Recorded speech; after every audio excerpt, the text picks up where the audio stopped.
tahun dia sudah dicabut oleh Allah Subhanahu wa taala nyawanya. Di usia 50 tahun Allah sudah wafatkan dirinya. Tapi yang lebih penting untuk kita pikirkan, di umur berapapun yang Allah berikan kepada kita, apakah kita bisa memanfaatkan umur itu untuk memberikan yang terbaik bagi hidup kita dunia dan akhirat. Coba sekarang kita lihat beberapa ulama yang usianya pendek tapi karyanya banyak. Contohnya siapa? Imam An-Nawawi. Berapa usianya? 45 tahun. 45 tahun. Anda tahu nggak karya Imam Nawawi yang jilidnya banyak? Riyadhus Shalihin cuma 2 jilid atau 1 jilid. Syarah Sahih Muslim bisa sampai 9 jilid. Ada yang versi 9 jilid. Contoh yang lain, Al-Majmu' Syarhul Muhadzab. Al-Majmu' Syarhul Muhadzab tidak selesai dikerjakan oleh An-Nawawi. Beliau mengerjakan cukup banyak, kurang lebih 9 jilid. Beliau juga masih punya buku-buku yang lain. Seorang manusia yang hanya diberi oleh Allah usia 45 tahun, tapi karyanya menonjol di mana-mana. Hampir di semua masjid ada Riyadhus Shalihin. Anak-anak menghafal Arba'in Nawawiyah. Dalam urusan fikih, beliau jadi referensi. Dalam masalah hadis, Imam Nawawi juga ada di sana. Walaupun usia beliau pendek, tapi Masya Allah, umur beliau barokah. Imam Syafi'i rahimahullah, usianya berapa? Berapa usia Imam Syafi'i? 54 tahun. Lahir tahun 150, meninggal tahun 204 Hijriah. Berarti berapa? 54 tahun. Kebalikan dari An-Nawawi. Kalau An-Nawawi 45, Imam Syafi'i 54. Imam Asy-Syafi'i rahimahullah dengan usia 54 tahun, tapi karyanya Masya Allah, mendunia. Sehingga Allah berikan keberkahan dari umurnya para ulama. Imam Ahmad 70-an tahun dan karyanya juga mendunia. Demikian pula Syekhul Islam Ibnu Taimiyah, karya beliau mendunia. Yang mereka usianya mungkin lebih pendek dibandingkan sebagian jamaah yang ada di sini.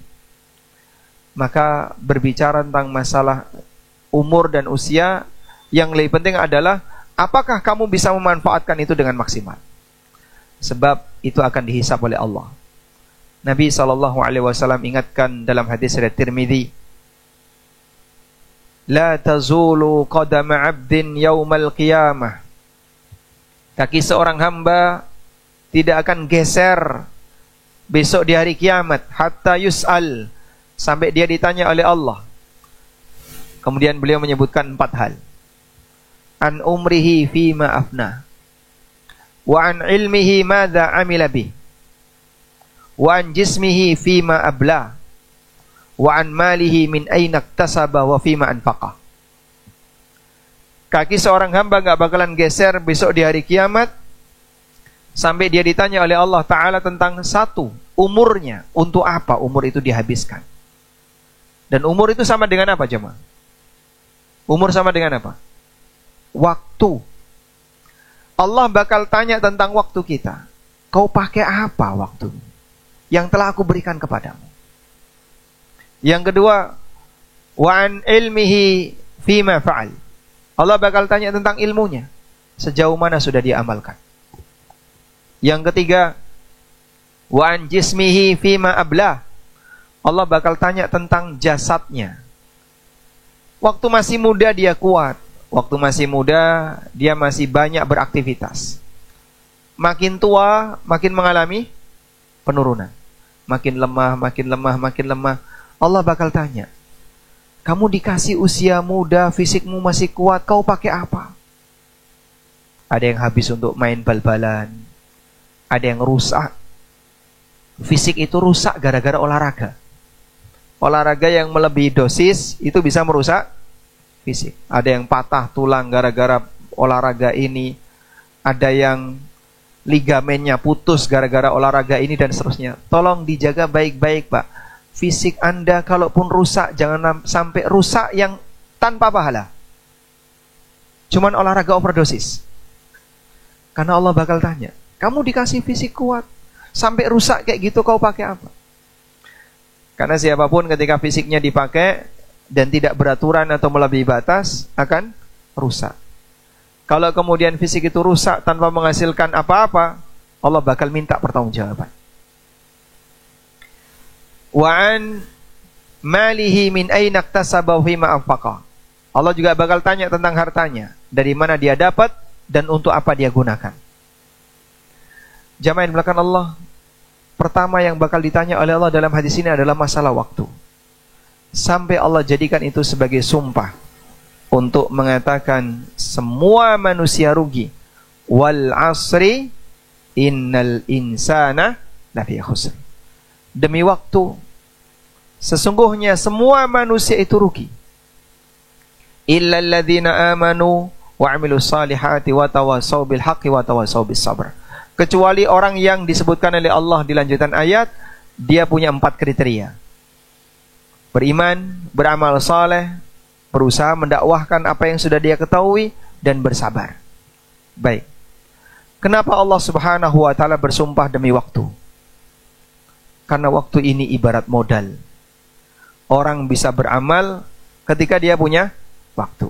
Orang bisa beraktivitas ketika Allah kasih umur kepadanya. Kalau dia sudah nggak dikasih umur, dia nggak bisa beramal. Allah kasih dia kesempatan beramal dengan modal waktu. Kondisi manusia ketika mendapatkan modal waktu ada 3 keadaan. Anda lihat di sini. Ada orang yang berangkat bawa modal dan dia pulang bawa untung. Ada orang yang berangkat bawa modal dan dia pulang modalnya habis, nggak bawa apa-apa. Ada orang yang berangkat bawa modal dan dia pulang bawa utang. Kira-kira dari 3 jenis ini yang rugi yang mana? A, B, C. A, berangkat bawa modal, pulang bawa untung. B, berangkat bawa modal, pulang modalnya habis, nggak dapat apa-apa. C, berangkat bawa modal, pulang bawa utang. Menurut Anda yang rugi yang mana? Hah? C atau B? B dan C. Namanya orang dikasih modal, modalnya habis gak dapat apa-apa, rugi gak Pak? Rugi. Baik. Semua kita akan pulang untuk selamanya. Tidak akan lagi balik ke dunia di saat kita menghadap Allah. Maka Bapak Ibu sedang melakukan perjalanan dagang. Di masa hidup di muka bumi ini, Anda dikasih modal oleh Allah berupa umur. Pulangnya nanti, saat Anda mati. Begitu mati, dia pulang. Kondisi manusia ketika pulang, ada 3 keadaan tadi. Ada yang dia pulang bawa untung. Allah kasih dia modal waktu, dan waktu itu dia manfaatkan untuk ketaatan kepada Allah, sehingga dia pulang kepada Allah dengan membawa pahala. Inilah manusia yang beruntung, yang disebutkan oleh Allah di lanjutan ayat, illal ladzina amanu wa amilus salihat wa tawasaw bil haqqi wa tawasaw bis sabr. Baik, insyaallah nanti kita tafsirkan ini. Yang lebih parah adalah ketika dia berangkat bawa modal, pulang bawa hutang. Dan itu mayoritas yang dialami oleh hamba. Sehingga banyak sekali di antara hamba yang ketika dia menghadap Allah Subhanahu wa ta'ala, dosanya lebih gede daripada amalnya. Apa yang bisa diharapkan ketika ada orang pulang sementara modalnya habis dan dia masih punya utang? Dia akan mempertanggungjawabkan itu ketika menghadap Allah Subhanahu wa ta'ala. Jika tidak diampuni oleh Allah, yang bersangkutan akan mendapatkan hukuman neraka, waliyadzubillah. Baik, berarti perjuangan kita harus kemana Pak? Jadi seperti manusia nomor 1 yang dikatakan oleh Al-Quran, illal ladzina amanu wa amilus salihat wa tawasaw bil haqqi wa tawasaw bis sabr. Pertanyaannya, kecuali orang yang beriman, apa yang dimaksud dengan beriman itu? Anda tahu tafsir illal ladzina amanu? Ada hadiah enggak? Baik. Apa tafsir illal ladzina amanu? Ada yang sudah pernah belajar kitab Ushulul Tsalatsah? Sudah ya? Baik. Apa tafsir yang diberikan oleh Syekh Muhammad, pengarang kitab Ushulul Tsalatsah, untuk kalimat illal ladzina amanu? Beliau menafsirkan apa? Belajar ilmu agama. Kenapa Pak kok tafsirnya belajar ilmu agama? Karena yang namanya ideologi itu terbentuk dari hasil belajar. Apa yang Bapak yakini adalah hasil dari apa yang Anda pelajari. Sehingga ketika orang sama sekali tidak pernah belajar agama, nanti keyakinan dia sesuai dengan lingkungan masyarakatnya. Misalnya dia nggak pernah belajar masalah agama, tinggal di Jawa. Nanti ideologinya ideologi orang Jawa. Dia nggak pernah belajar agama, tinggal di Banten. Nanti ideologinya ideologi orang Banten, sesuai dengan ideologi lingkungan. Sehingga keyakinan itu terbentuk karena orang belajar. Baik belajar melalui materi yang disediakan di lembaga pendidikan, atau belajar dari lingkungan. Karena itulah lingkungan pertama yang menentukan ideologi anak siapa? Orang tuanya. Nabi SAW mengatakan, kullu mauludin yuladu ala fitrah. Setiap anak dilahirkan dalam kondisi fitrah. Maksud fitrah di sini adalah muslim. Fa abawahu ayyuhawwidanihi au yunassiranihi au yumajjisanihi. Lalu kedua orang tuanya, bapak ibunya lah yang membuat anak itu jadi Yahudi, atau jadi Nasrani, atau jadi Majusi. Sebab anak belajar pertama kali ideologi dari kedua orang tuanya. Karena itulah Muhammad bin Sirin rahimahullah pernah menyampaikan sebuah peringatan tentang waspada terhadap guru yang berbahaya. Al-ilmu dinun fandur amman. Ilmu itu akan menjadi ideologi agama seseorang. Maka perhatikanlah dari mana kau ngambil ilmu. Salah guru, salah ideologi. Sehingga sangat disayangkan kalau orang sudah masuk Islam, tapi ternyata dia ketemu dengan pembimbing yang salah. Memang dia masih dalam ruangan Islam, tapi dia diarahkan kepada keyakinan yang menyimpang. Ideologi ilmu kalam, atau ideologi-ideologi yang menyimpang yang lainnya. Ada yang jadi Khawarij, ada yang jadi Mu'tazilah, ada yang menjadi apalagi Kullabiyah, ada yang jadi Karramiyah, dan aneka ideologi-ideologi yang beragam. Disebabkan kenapa? Dia salah guru. Makanya tahap awal ketika seseorang ingin menyelamatkan dirinya adalah guru yang baik. Kalau Anda ingin mengisi gelas ini dengan air yang jernih, berarti harus nyari apa? Sumber air yang baik. Jangan asal ketemu comberan, ciduk, yang penting terisi toh Pak. Jangan yang penting terisi. Itu bahaya. Kalau kemudian isinya adalah isinya kotoran, untuk membersihkannya gimana Pak? Butuh dibuang dulu dan butuh proses daripada ketika orang itu dalam kondisi kosong. Baik. Karena itu iman dibangun di atas ilmu. Apabila orang belajar dengan referensi yang benar, maka dia akan punya iman yang benar. Selanjutnya, iman yang benar ini akan membuahkan amal saleh. Illal ladzina amanu wa amilus shalihat. Dia punya ideologi yang benar dan dia beramal saleh. Apa definisi amal saleh? Apa definisi amal soleh? Amal soleh artinya adalah amal yang sesuai panduan. Panduannya siapa?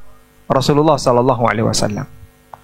Sehingga kalau kita berbicara ini amal soleh, pastikan amal itu adalah sesuai dengan petunjuk Nabi SAW.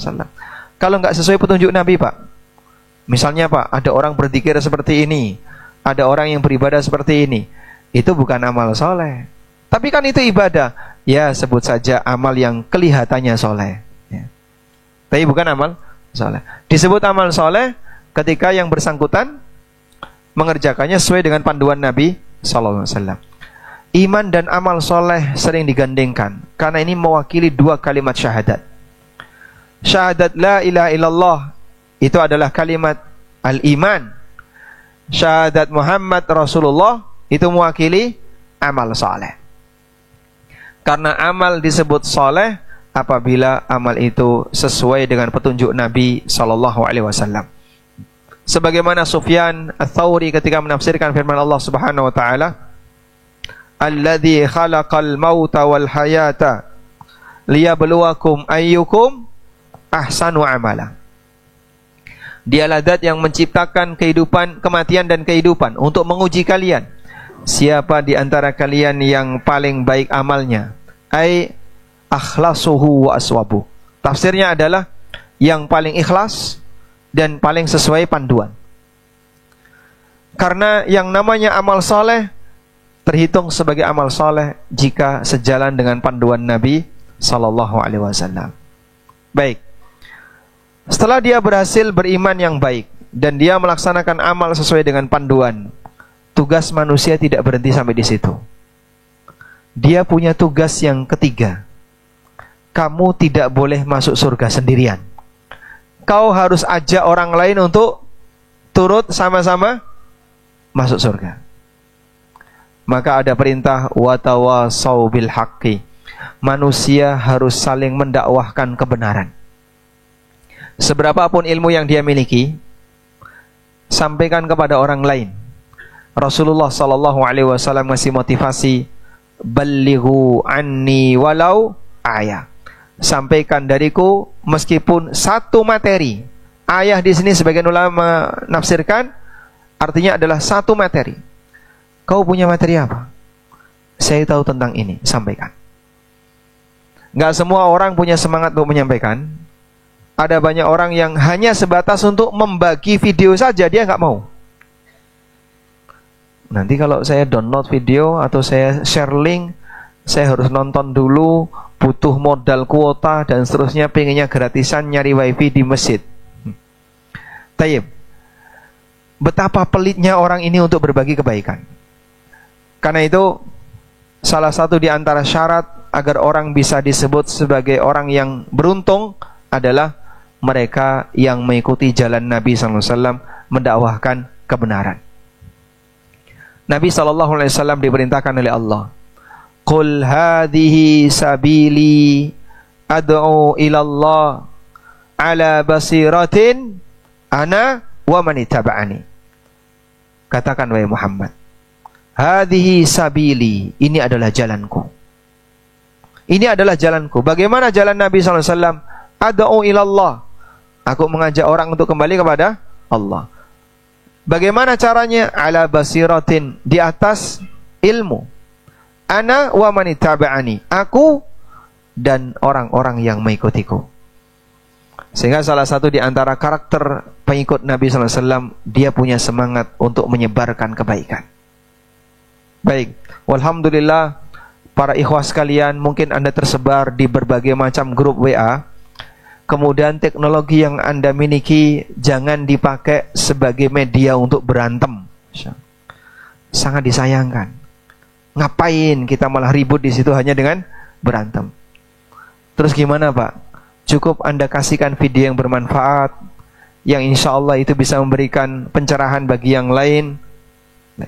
Kalau nanti ada banyak komen yang pedas Pak, clear chat, selesai. Gitu ya. Begitu Anda clear chat, nggak usah dibaca, masuk ke batin nanti. Tapi ketika Anda clear chat, yang penting pesan saya tersampaikan, terserah apakah mau didengar atau tidak. Dan yang keempat adalah sabar. Untuk menjalankan 3 yang pertama ini, hamba butuh sabar. Wallahu a'lam. Tayyib, kita sudah masuk waktu Isya, kita akan dengarkan adzan Isya terlebih dahulu. Kemudian nanti setelah adzan kita lanjutkan sebentar, lalu kita kembalikan ke jamaah. Wassallallahu ala nabiyyina Muhammadin wa ala alihi wa sahbihi wasallam.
Alhamdulillah, wassalatu wassalamu ala Rasulillah wa ala alihi wa sahbihi wa mawalah, wa ashhadu an la ilaha illallah wahdahu la syarikalah, wa ashhadu anna Muhammadan abduhu wa rasuluh. Selanjutnya, ketika yang tadi kita sampaikan, sang hamba sudah berhasil menjadi mukmin yang baik dan dia berusaha untuk mengamalkan sesuai dengan ilmunya, sesuai dengan petunjuk Nabi sallallahu alaihi wasallam, mendakwahkannya dan bersabar. Di saat itulah semua usianya akan bernilai dengan kebaikan. Pada posisi ini mereka yang umurnya panjang lebih baik daripada yang umurnya pendek. Karena dia punya kesempatan amal yang lebih banyak. Sebagaimana disebutkan dalam hadis dari Abu Sofwan, Abdullah bin Busr. Siapa namanya? Abdullah bin Busr. Kunyahnya Abu Sofwan. Rasulullah sallallahu alaihi wasallam pernah bersabda, "Khairun nas man tala umruhu wa hasuna amalu." Khairun nas man tala umruhu wa hasuna amalu. Sebaik-baik manusia adalah yang umurnya panjang dan amalnya baik. Hadis riwayat Tirmidzi. Pada posisi ketika dia sudah baik, imannya iman yang lurus, amalnya sesuai panduan Nabi SAW, Muslim ahlu sunnah, tauhidnya bagus, akidahnya bagus, amalnya bagus, dan dia berusaha untuk mendakwahkan sesuai dengan kemampuannya. Dia bersabar kalaupun ada gangguan yang tidak mengenakkan bagi dirinya. Maka dalam posisi itu, ketika umurnya panjang, lebih baik daripada yang umurnya pendek. Ada sebuah kisah yang ini pernah diceritakan oleh sahabat Talhah bin Ubaidillah. Talhah bercerita, datang dua orang menghadap Nabi SAW, lalu keduanya masuk Islam bersamaan. Sebut saja A dan B. Kata Talhah, wa kana islamuhuma jami'an fa kana ahaduhuma ashadda ijtihadan minal akhar. Si A ini lebih rajin ibadah daripada si B. Fa ghazal mustahidu minhuma fastushhida. Si A yang lebih rajin ibadah tadi, dia ikut jihad lalu mati syahid. Sudah? Setahun berikutnya si B kemudian meninggal dunia. Baik. Lalu Talha bermimpi. Fara'aitu fil manam. Kemudian aku bermimpi. Fa idza ana 'inda babil jannah id ana bihima. Dalam mimpi itu saya melihat saya berada di depan pintu surga dibersamai oleh si A dan si B. Kemudian datang seseorang, fa kharaja kharijun minal jannah. Datang seseorang dari dalam surga. Kemudian orang ini keluar, fa'adina lilladzi tuwfiyal akhar minhuma. Kemudian dia mengizinkan si B silakan masuk surga duluan. Kemudian orang itu keluar lagi, fa'adina lilladzi istushhida. Kemudian baru mempersilahkan kepada si A untuk masuk surga. Tsumma raja'a ilayya. Lalu orang itu datang dan menyampaikan kepadaku, yaitu Talha, irji fa innaka lam ya'ni laka ba'du. Kamu silakan pulang, belum waktunya kamu ada di sini. Talha pulang lalu bangun dari tidurnya. Baik. Akhirnya Talha menceritakan mimpi ini kepada para sahabat sampai jadi berita viral. Berita viral ini pun terdengar oleh Rasulullah sallallahu alaihi wasallam. Apa yang membuat mereka terheran? Kira-kira apa yang membuat mereka terheran? Si A lebih rajin ibadah, mati syahid. Si E tidak lebih rajin ibadah dari si A dan tidak mati syahid, tapi si B masuk surga duluan sebelum si A. Namun dalam hal ini si B meninggal 1 tahun setelah si A. Baik. Kemudian Rasulullah SAW mengatakan, min ayyi dzalika ta'jabun. Apa yang menyebabkan kalian terheran? Faqalu, maka para sahabat menjawab, "Ya Rasulullah, hadza kana ashadda rajulain istihadan, thumma istushhida, wa dakhala hadzal akhar al-jannata qabla." Ya Rasulullah, si A itu lebih rajin ibadah. Beliau mati syahid. Kenapa justru si B masuk surga duluan sebelum si A? Kemudian Rasulullah SAW mengatakan, "Alaysa qad makatha hadza ba'dahu sanatan?" Bukankah si B ini bertahan hidup setelah si A 1 tahun? Bala, betul ya Rasulullah. Wa adraka Ramadan fasama wa shalla kadza wa kadza min sajdatin fi sana. Bukankah dia ketemu dengan bulan Ramadan lalu dia salat sekian rakaat selama 1 tahun? Bala ya Rasulullah, betul ya Rasulullah. Qala Rasulullah sallallahu alaihi wasallam, "Fama bainahuma ab'adu mimma bainas sama'i wal ard." Jarak antara A dan B di surga lebih jauh daripada jarak langit dan bumi. Masya Allah. Lebih tinggi siapa? Lebih tinggi B. Lebih tinggi B. Kok bisa Pak lebih tinggi B? B punya kesempatan beramal lebih lama. B punya kesempatan beramal lebih lama. Ini dalam keadaan dia adalah orang yang memanfaatkan waktu dengan baik, orang soleh, sahabat. Walaupun si A lebih rajin ibadah, walaupun si A mati syahid, tapi dengan usia 1 tahun yang dimiliki oleh si B, ternyata si A nggak bisa mengalahkan derajatnya si B ketika di surga. Si A tidak bisa mengalahkan derajatnya si B ketika di surga. Dan ada salah satu pelajaran dalam hadis ini adalah, jika 1 Ramadan bisa mengantarkan orang mendapatkan derajat yang tinggi melebihi langit dan bumi, bagaimana dengan banyak Ramadan? Dengan ketentuan jika Ramadannya berkualitas. Tapi kalau kualitas amalnya biasa saja, bahkan maksiatnya lebih banyak daripada amal solehnya, umur yang panjang justru akan menjadi sumber kecelakaan baginya. Wallahu a'lam. Kita mohon kepada Allah Subhanahu wa taala, semoga Allah jadikan kita hamba yang memiliki umur yang barokah, harta yang barokah. Seberapapun yang diberikan oleh Allah kepada kita, semoga memberikan manfaat bagi kita di dunia dan di akhirat, dan memberikan manfaat bagi masyarakat di sekitar kita. Demikian, semoga bermanfaat. Wassallallahu ala nabiyyina Muhammadin wa ala alihi wa sahbihi wasallam.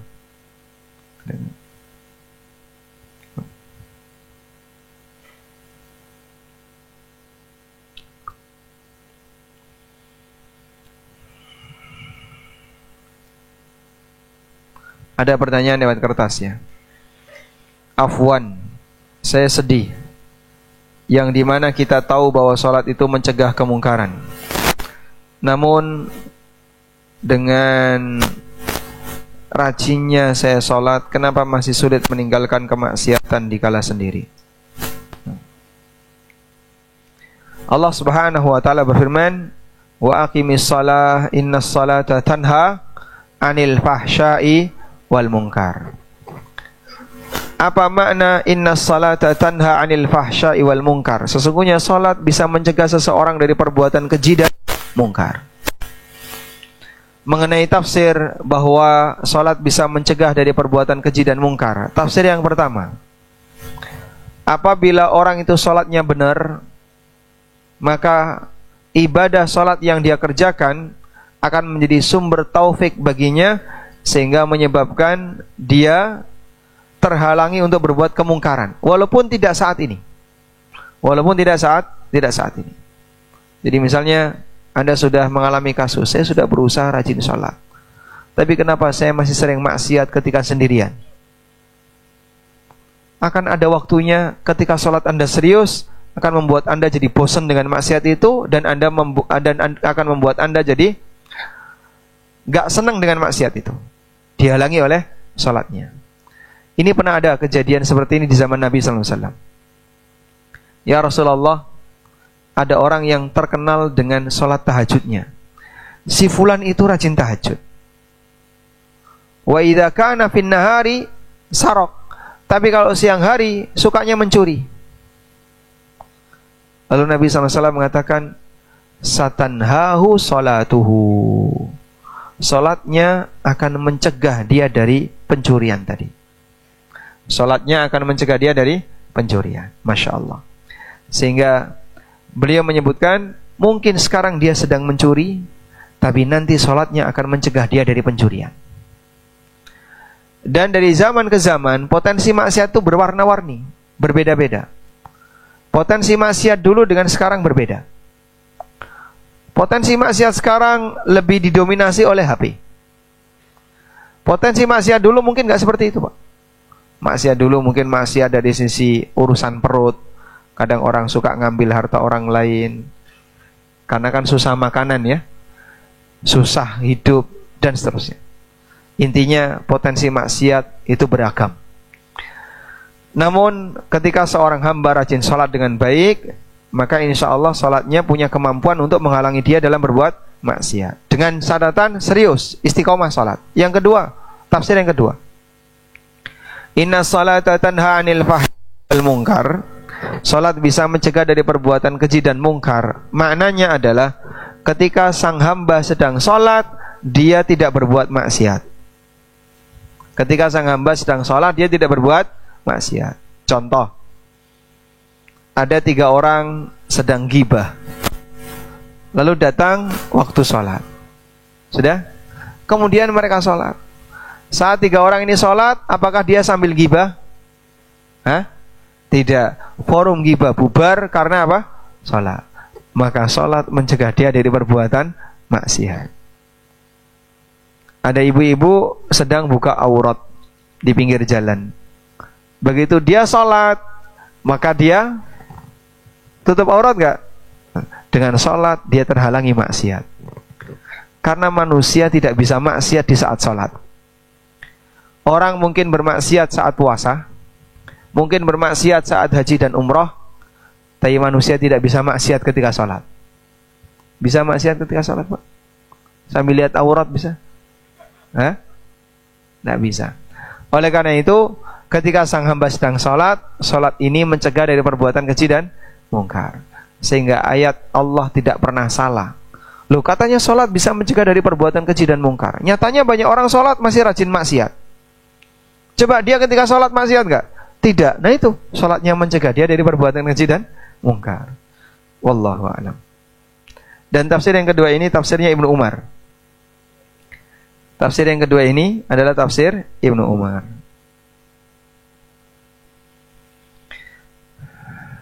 Assalamualaikum warahmatullahi wabarakatuh. Waalaikumsalam warahmatullahi wabarakatuh. Saat ini kami sedang mengalami musibah. Jujur saat ini saya masih sulit ikhlas. Bagaimana ikhlas menerima takdir? Saya pernah dengar dari Ustadz, kalau Allah belum tentu mengabulkan doa kita, sehingga saya jadi pesimis dalam berdoa. Bagaimana? Nah. Baik. Takdir itu perbuatan siapa, Pak? Perbuatan Allah.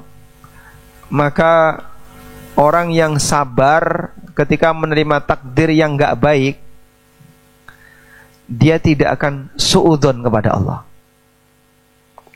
Tingkatan orang ketika mendapatkan takdir buruk ada 3 ya. Mungkin sudah sering didengar, sabar, ridho, syukur.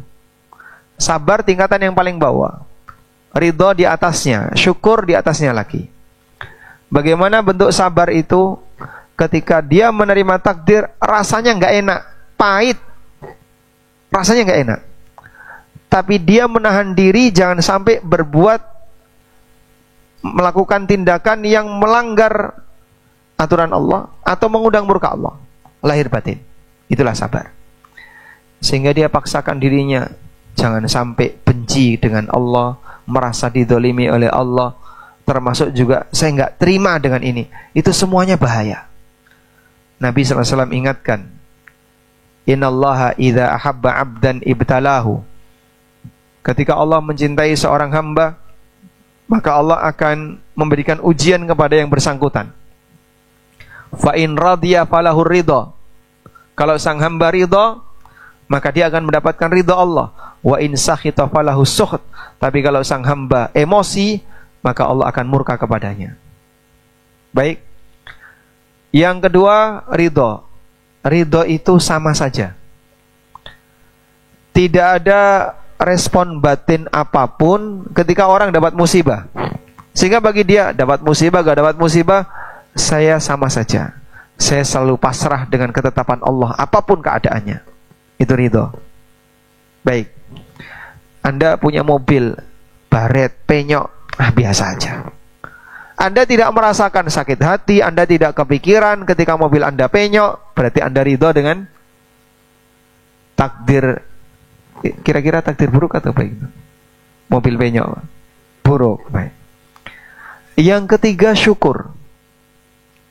Dia saat menerima takdir buruk, dia merasa bahagia, lalu bersyukur kepada Allah, karena dia meyakini dengan takdir buruk yang dia alami, dosanya hilang.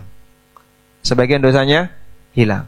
Atau dia mendapatkan tambahan pahala. Dari situ dia merasa bahagia. Walaupun saya tidak sedang sholat, tapi sekarang saya sedang mendapatkan musibah, namun saya tetap dapat pahala. Dia tidak sedang ibadah, tapi dapat pahala karena apa? Musibah yang dia hadapi dengan penuh kesabaran dan ridho.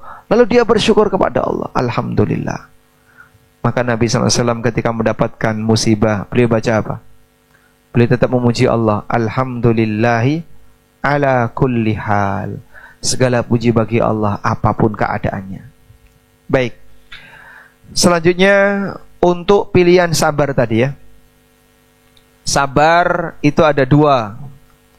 Ada sabar ikhtiyari dan ada sabar doruri.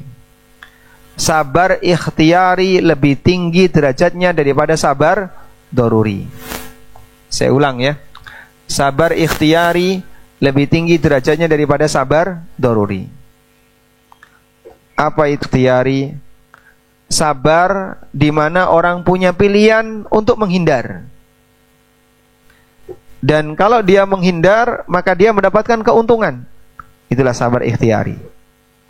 Sabar doruri adalah sabar di mana orang nggak punya pilihan. Kau mau sabar, nggak mau sabar, tetap seperti itu. Contoh sabar ikhtiyari apa Pak? Dan contoh sabar doruri apa? Ada seorang nabi yang diuji oleh Allah, sabar doruri dan sabar ikhtiyari. Nabi Yusuf diuji oleh Allah, dimasukkan oleh saudaranya ke dalam sumur. Dan beliau sabar. Sabar ini sabar doruri. Mau sabar, mau emosi, tetap nyemplung sumur. Nggak ada pilihan lain kan? Orang sakit, sabar doruri. Mau sabar, mau marah, mau emosi, tetap sakit. Orang yang ekonominya hancur misalnya, bangkrut, itu sabar apa? Doruri. Walaupun dia emosi, apakah kemudian ekonominya bisa balik seketika? Tidak. Itulah sabar doruri. Yang kedua sabar ikhtiyari. Yusuf alaihissalam diajak berzina. Yang Allah katakan dalam Al-Quran, wa ghallaqatil abwab wa qalat haytalak. Wanita ini menutup al-abwab, semua pintu. Yang ditutup bukan cuma satu pintu, tapi semua pintu. Wa qalat haytalak. Lalu dia mengajak kepada Yusuf, ayo ke sini. Imam Ibn Utsaimin rahimahullah menafsirkan qad ta'arrat. Wanita ini sudah telanjang. Wanita ini sudah telanjang. Ketika Yusuf diajak berzina, di sini Yusuf sabar. Sabar apa? Sabar ikhtiyari. Sabarnya Yusuf ketika diajak berzina lebih tinggi daripada sabarnya Yusuf ketika masuk sumur. Karena yang ini sabar ikhtiyari dan ini sabar doruri. Masya Allah. Tidak semua orang punya kekuatan sabar ikhtiyari. Tapi untuk sabar doruri orang nggak punya pilihan. Mau sabar nggak sabar tetap miskin. Karena itu di luar pilihan dia. Baik. Oleh karena itu, misalnya Anda mendapatkan takdir yang kurang Anda sukai, Bapak mau sabar nggak bakalan hilang. Sehingga pilihan terakhir tinggal apa? Ya mau gimana lagi? Kalau nggak sabar, percuma saja.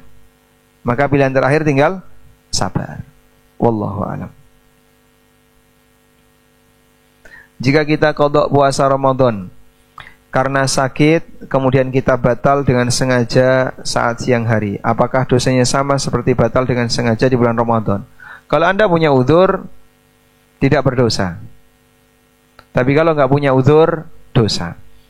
Qada Ramadan, terus diajak makan-makan temannya, akhirnya dia batalkan. Nggak boleh, itu dosa. Karena dia membatalkan amal wajib. Dan amal wajib nggak boleh dibatalkan. Karena itu ketika qada Ramadan, kemudian seorang istri misalnya diajak oleh suaminya, dia wajib menolak karena sedang qada.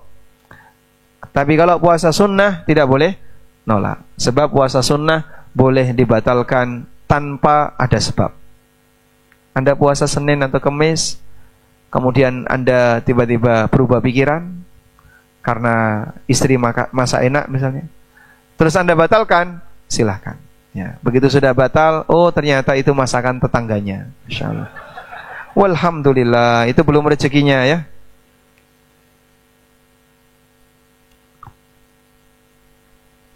Saya berprofesi sebagai guru. Hanya saja bukan guru agama. Bagaimana agar proses mengajar yang saya lakukan bisa masuk ke dalam pengecualian al-asr tadi? Saling berwasiat dalam kebaikan. Masya Allah. Saya dulu pernah jadi guru, ngajar matematika, fisika, dan kimia selama beberapa tahun.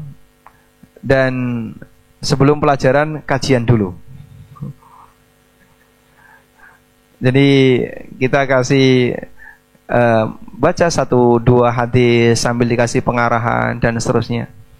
Sebab terkadang siswa itu percaya kepada guru yang dia sukai. Oh, bapak ini kalau ngajar matematika enak, kalau ngajar fisika menyenangkan. Terutama bagi siswa yang senang pelajaran itu. Akhirnya dia cocok dengan guru fisika, dia cocok dengan guru matematika. Nah, kesempatan nih.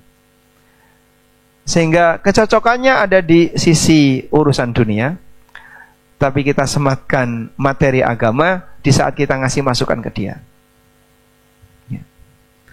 Saya masih ingat ada salah satu di antara guru saya fisika yang beliau juga sering ngasih nasihat. Nasihatnya di luar pelajaran fisika. Nasihat untuk jadi siswa yang baik, nasihat bagaimana cara menjadi manusia yang baik. Saya masih ingat pesan beliau, ada 4 kalimat yang seharusnya kau biasakan. Sapaan, terima kasih, kemudian beberapa, saya lupa ya, 2 yang lain. Beliau tunjukkan, orang baik itu kayak gini. Berarti Bapak punya nggak kesempatan untuk mendakwahkan kebaikan? Ya? Nabi Yusuf alaihissalam sebelum mentakwil mimpi, orangnya diajari tauhid dulu. Sehingga waktu Nabi Yusuf berada di dalam penjara, ada berapa orang yang sekamar dengan Yusuf yang diceritakan oleh Allah. Wa dakhala ma'ahu sijna fatayan. Ada 2 pemuda yang masuk penjara bersama Yusuf. Sehingga dalam satu sel itu Yusuf didampingi oleh 2 pemuda yang sama-sama masuk penjara. Terus mereka tahu Yusuf ini pintar takwil mimpi. Mereka bermimpi cerita sama Yusuf. Tapi sebelum Yusuf menyampaikan takwilnya, diceramai dulu tentang masalah akidah. Sampai mereka punya akidah yang benar, iman yang benar, baru ditakwilkan mimpinya. Dalam takwil mimpi itu, yang satu takwilnya membahagiakan, yang satu celaka. Yang satu, kamu nanti akan jadi pelayan raja. Yang satu, kau akan disalib. Fatakulut tayru min ra'si. Kemudian nanti kepalamu akan dipatok sama burung elang. Kau akan mati karena kamu dimakan burung elang. Tapi sebelum itu ditanamkan akidah yang lurus dulu. Kamu mati sebagai pelayan raja atau kamu mati disalib, nanti kamu beriman. Maka Yusuf sebelum mentakwil mimpi, beliau kasih pengarahan apa? Akidah terlebih dahulu. Maka terkadang kajian tauhid tidak harus disampaikan dengan tema tauhid. Ini kajian apa? Oh, ini parenting. tapi dikasih tauhid. Ini kajian apa? Fikih muamalah, tapi dikasih tauhid. Semua punya peluang untuk disisipi dengan masalah iman. Wallahu a'lam.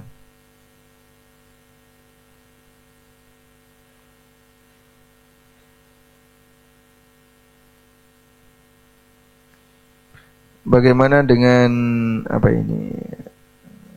Imam Nawawi memiliki karya yang besar tapi umurnya pendek. Ya, ada beberapa tulisan yang saya nggak bisa baca ya. Baik, dan itu salah satu prestasi beliau rahimahullah, dan salah satu di antara penyebabnya. Imam Nawawi itu sangat rajin ibadah, sangat rajin belajar. Saya ulang ya, Imam An-Nawawi adalah orang yang sangat rajin belajar. Gimana gambaran sangat rajin belajarnya An-Nawawi? Kurang lebih 2,5 tahun. Sebagian versi menyebutkan 2,5 tahun. Beliau tidak tidur dengan cara meletakkan punggungnya di tanah. Tidurnya di mana? Di meja. Belajar, ngantuk, tidur. Begitu bangun, sadar, belajar lagi. Ngantuk, tidur lagi. Tidur di meja. Selama lebih dari 2 tahun. Tidak pernah merebah, gini tidak pernah, Pak. Coba, sehari saja kayak gitu, kuat nggak? Hah? Nggak kuat. Tidak merebah selama sehari, nggak rebahan selama sehari. Kuat, Pak. Besoknya opnam. Imam Nawawi tidurnya di meja. Jadi tidur tapi di meja. Beliau tidur siaga belajar. Karena masa silam, kebiasaan orang dulu, siang belajar, malam nyateti apa yang tadi siang dipelajari. Itu kebiasaan dulu. Makanya kualitas belajar seseorang di masa silam tergantung dari kekuatan murojaah di waktu malam. Kalau siangnya seragam, semuanya belajar. Tapi begitu malam, nah ada yang murojaah, ada yang malas-malesan. Di saat itulah nilai dari masing-masing berbeda. Ulama dulu banyak, atau pembelajar dulu banyak, tapi yang jadi ulama kibar hanya bisa dihitung jari. Wallahu a'lam.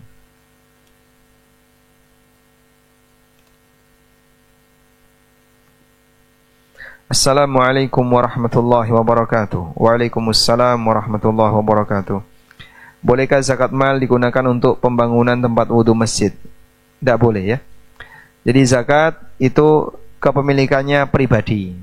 8 asnaf yang ada dalam Al-Quran surat At-Taubah ayat 60 itu kepemilikannya pribadi. Kalau fisabilillah, Pak, fisabilillah itu pribadi. Orang yang jihad kasih gitu. Sehingga dia bukan unit sosial, keagamaan, tapi pribadi. Baik, saya kasih ilustrasi kenapa zakat tidak boleh untuk bangun masjid. Misalnya saya berzakat, anggaplah senilai 10 juta. Ketika saya keluarkan zakat 10 juta, saya gunakan untuk bangun masjid sebelah rumah. Sudah? Duit saya 10 juta dipakai untuk bangun masjid tadi. Terus saya sholat di masjid itu. Saya wudhu di masjid itu, kadang tidur di masjid itu. Berarti ada nggak manfaat zakat yang kembali ke saya?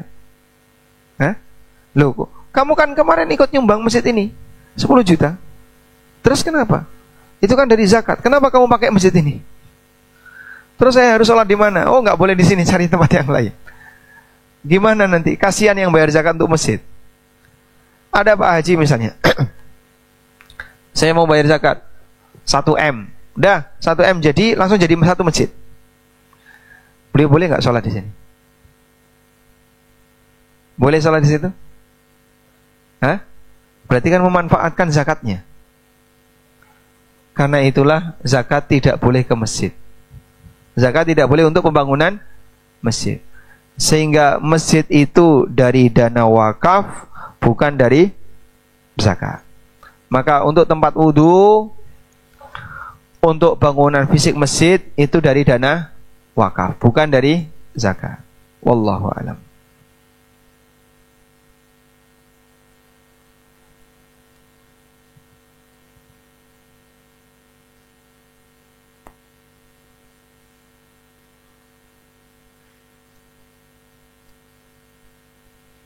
Saya bekerja di konsultan pajak. Apa hukumnya? Insya Allah tidak masalah. Karena semangat Anda adalah memperkecil bukan memperbesar. Iya.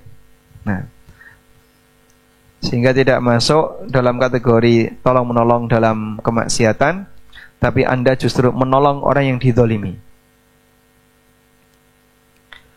Apakah anak yang meninggal sebelum balik tapi dia belum diakikoi, apakah bisa memberi syafaat bagi orang tuanya? Ini pendapat Imam Ahmad, bahwa apabila anak itu meninggal belum balik sementara orang tuanya belum mengakikoinya, maka anak itu tergadaikan dengan akikohnya sehingga orang tua tidak bisa mendapatkan manfaat dari anak itu besok di akhirat. Salah satunya adalah syafaatnya. Namun pendapat ini dinilai lemah oleh sebagian ulama yang lain, karena urusan syafaat anak beda dengan masalah akikoh. Dan yang lebih tepat, walaupun anak belum diakikoi, insya Allah selama dia meninggal sebelum balik, bisa memberikan syafaat bagi orang tuanya. Wallahu alam. Apakah kakak kandung seibu yang beda ayah bisa menjadi wali nikah? Tidak bisa, karena wali nikah hanya dari jalur ayah. Sehingga dari jalur ibu, paman ibu, paman dari ibu, kemudian saudara seibu, dan semua yang dia nyambungnya melalui ibu tidak bisa jadi wali. Saudara seayah bisa jadi wali, saudara seibu tidak bisa jadi wali. Maka saudara laki-laki yang bisa jadi wali ada dua, saudara kandung dan saudara seayah. Wallahu a'lam.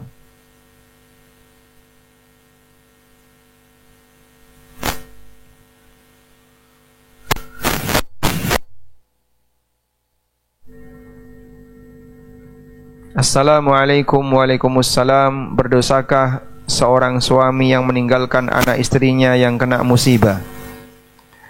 Kalau menceraikan nggak dosa ya. Kalau meninggalkan dosa. Meninggalkan itu berarti masih dalam ikatan pernikahan, tapi dia telantarkan. Nabi SAW bersabda, "Kafa bil mar'i ithman ayyudayyi'a may yaqut." Cukuplah seseorang berbuat dosa ketika dia menyanyiakan orang yang wajib dia nafkahi. Anak tidak ada mantan anak. Walaupun sudah bercerai, anak tetap anak. Karena itu ketika ada seorang lelaki yang tidak mau memberikan nafkah bagi anaknya karena sudah cerai dengan ibunya, dia dosa. Lelaki ini tetap berkewajiban untuk beri nafkah kepada anaknya. Bolehkah seorang wanita tidak menikah karena takut banyak laki yang tidak bertanggung jawab dan KDRT? Mungkin realitanya beda dengan jamaah Izul Alawi. Insya Allah lelaki di sini semuanya bertanggung jawab ya, dan anti KDRT. Tapi bolehkah wanita tidak menikah? Boleh. Ada di zaman Nabi SAW seorang wanita yang mengatakan di hadapan Rasulullah SAW sampai sumpah, "Wallahi la atazawwaju abada." Demi Allah aku tidak akan nikah selamanya. Maka untuk wanita tidak menikah selamanya dijadikan komitmen itu boleh. Tapi kalau laki-laki haram, terlarang. Sehingga laki-laki misalnya komitmen tidak akan nikah selamanya. Pernah ada di zaman Nabi SAW dimarahi. Karena itu untuk laki-laki dilarang tabattul, dilarang vasektomi, ya. Dilarang mengebiri diri, dan dilarang berkomitmen tidak nikah selamanya. Kalau karena keadaan lalu tidak nikah, tapi bukan komitmen, ya kenapa kamu nggak nikah-nikah? Saya belum sanggup untuk nikah. Saya masih punya tanggungan adik, saya masih punya tanggungan orang tua, sehingga saya nggak berani nikah. Boleh. Beberapa ulama sampai mati ya, saya meninggal, An-Nawawi, Ibnu Taimiyah, sebelumnya Ibnu Jarir At-Tabari. Dan semuanya karyanya banyak. Tafsir Ibnu Jarir At-Tabari, Anda kenal ya? Penulisnya itu tidak nikah sampai beliau wafat.